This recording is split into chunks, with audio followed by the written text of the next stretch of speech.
de como a gente faz o trabalha na parte de OTN, né? A primeira parte, seja ele no 5800 ou no 6000, a primeira parte que nós temos que ver é em Help About o módulo BET, se nós temos a licença. Então, a primeira coisa que a gente vai é em Options e a gente verifica se nós temos as velocidades especificadas.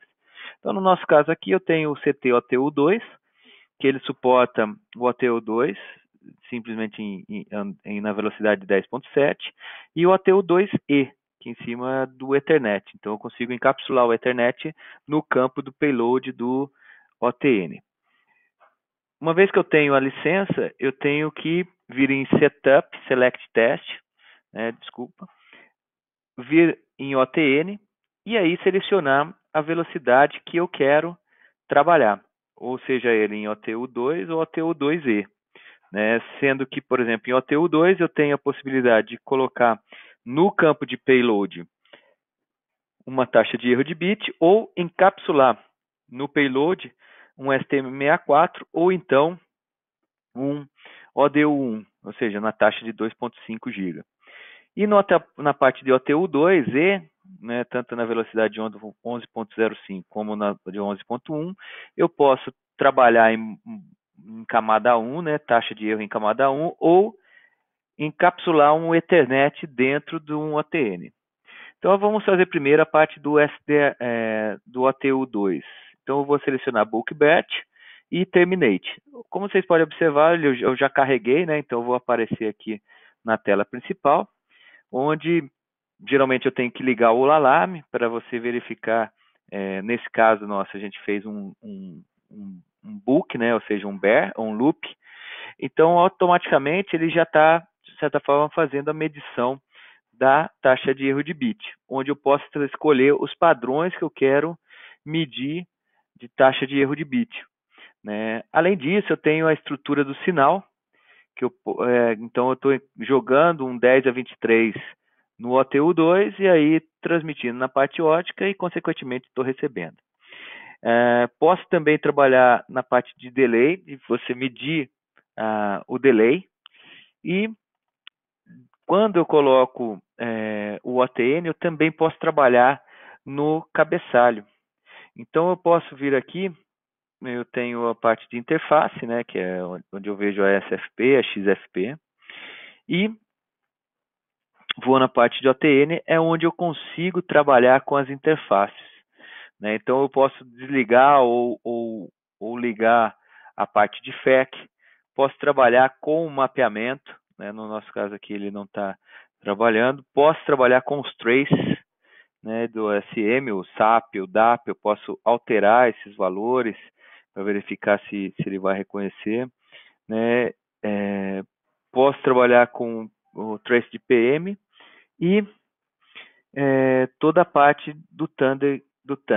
Então eu posso trabalhar com toda a parte do cabeçalho, ou seja, fazendo modificações ou alterando ou verificando. Aqui seria a parte do OTN e fazer testes de Service Disruption de acordo com o modelo. Então, eu posso habilitar aqui e fazer testes também de comutação.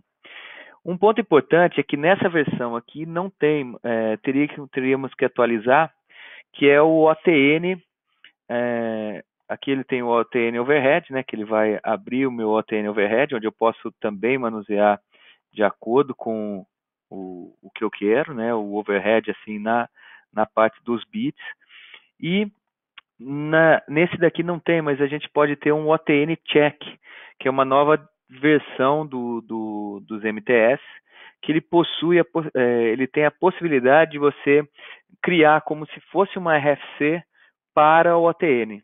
Então ele mede, além de delay, ele mede também ele mede o RTD, mede o Service Disruption e também mede os campos de GCC. Então é uma forma de você medir dentro do OTN uma forma padronizada de teste, chamada de OTN Quick Check. Eu vou depois explorar isso numa próxima apresentação. No caso do OTN em Ethernet, se nós selecionarmos aqui, vocês vão ver que é possível, né, quando eu seleciono o OTN Ethernet, ou OTU2 Ethernet, a gente vai ver que é possível você trabalhar no campo Ethernet, ou seja, eu estaria dentro do payload configurando o Ethernet. Então, eu estaria configurando um Ethernet, fazendo uma RFC 2544 e o OTN carregando esse OTU2, né, carregando esse payload, carregando esse Ethernet. Então, como vocês podem ver, eu tenho a parte OTN e tenho também a parte Ethernet. Então, ou seja, eu estou carregando o Ethernet, o meu OTN estaria carregando o Ethernet em cima de um OTU2. Então, se vocês verem dentro da estrutura, eu vou estar configurando um Ethernet. Então, você olha aqui, eu tenho Ethernet camada 2, é colocado em um Generic Frame Procedure, que é um GFP, que daí joga em cima de um OTU2 e a partir daí transmite. Né? Então, ou seja, toda a configuração agora, além do OTN, eu também consigo fazer o Ethernet.